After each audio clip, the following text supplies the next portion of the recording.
Hey, y'all, come look at this. Did you know that the early Muslims believed that Jesus Christ actually died and resurrected?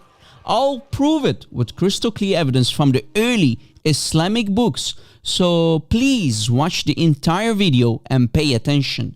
In the Quran, in chapter 3, ayah 55, Allah himself said, "O Isa, I shall make thee die and lift you to myself."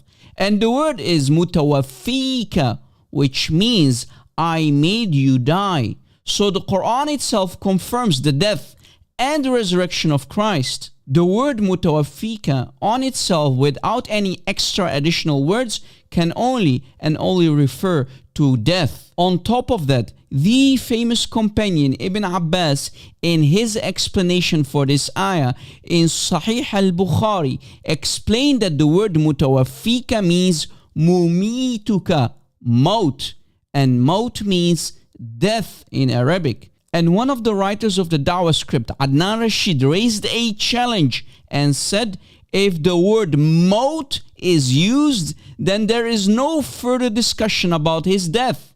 If in this case, if the term maut was used for Jesus Christ, then there would be no discussion here. If there was a term, if in this case, if the term maut was used for Jesus Christ, then there would be no discussion here. In the Arabic language, the specific word for death is maut.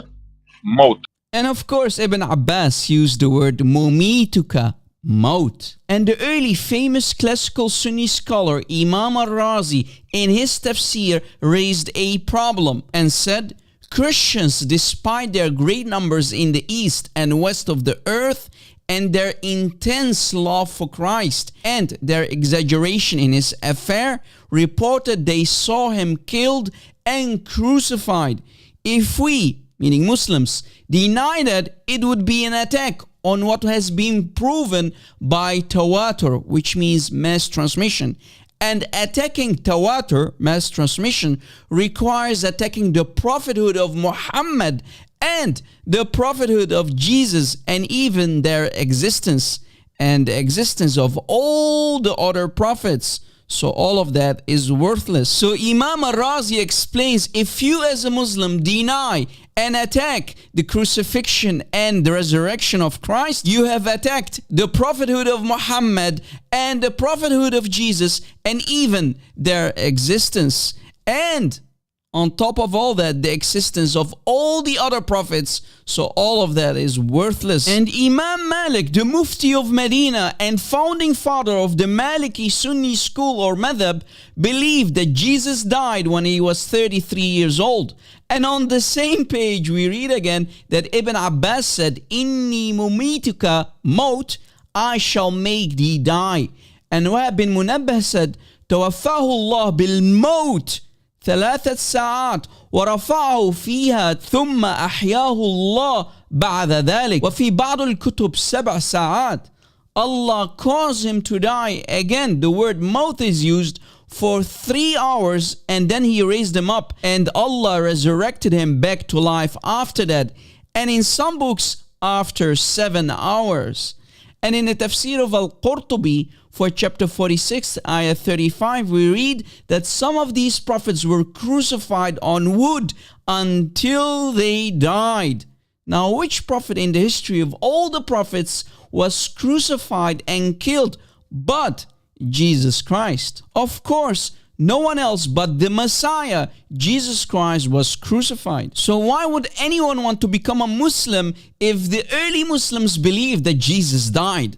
Amazing. On top of that, there is not even one authentic hadith from the mouth of the Prophet of Islam where Muhammad himself denies the death and crucifixion of Christ. Not even one. So much later Muslims had to come and corrupt the early Islamic belief. Else the Muslims of today have to agree with the basic Christian belief.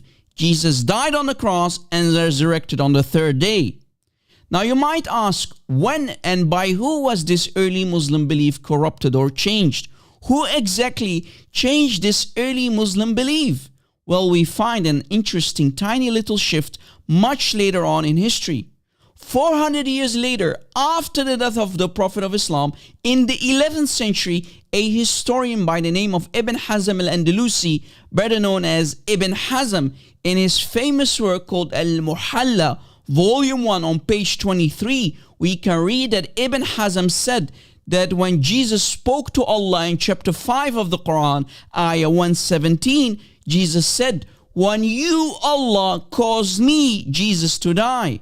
Ibn Hazm said, it is wafat al-maut. It is actual death of Jesus. Jesus did actually die. So Ibn Hazm did not deny the death of Jesus. He actually believed in the death of Christ and confirmed that Jesus died. But what Ibn Hazm said next is very interesting. Watch. Ibn Hazm concluded the one who said that Jesus was killed or crucified is a kafir, a disbeliever. Notice, Ibn Hazm did not deny that Jesus actually died, but what he denies is that Jesus was killed or crucified. You might think why? Because this would have agreed with Christianity, right? And that would be a problem. So that's the only flavor which Ibn Hazm added in his personal explanation for this verse in the Quran. So what did we learn today and what can we conclude? We can safely say that much later in history, Muslims slowly started to corrupt and change the early Islamic narrative till they completely denied the death of the Messiah in Islam just to disagree with Christianity. We have proven that the early Muslim belief was that Jesus Christ did die, but later on Muslims corrupted Islam with their false personal interpretations. Yet these hypocrites claimed that we have corrupted our scriptures. Please share this video on social media and let it go viral and stay away from Islam.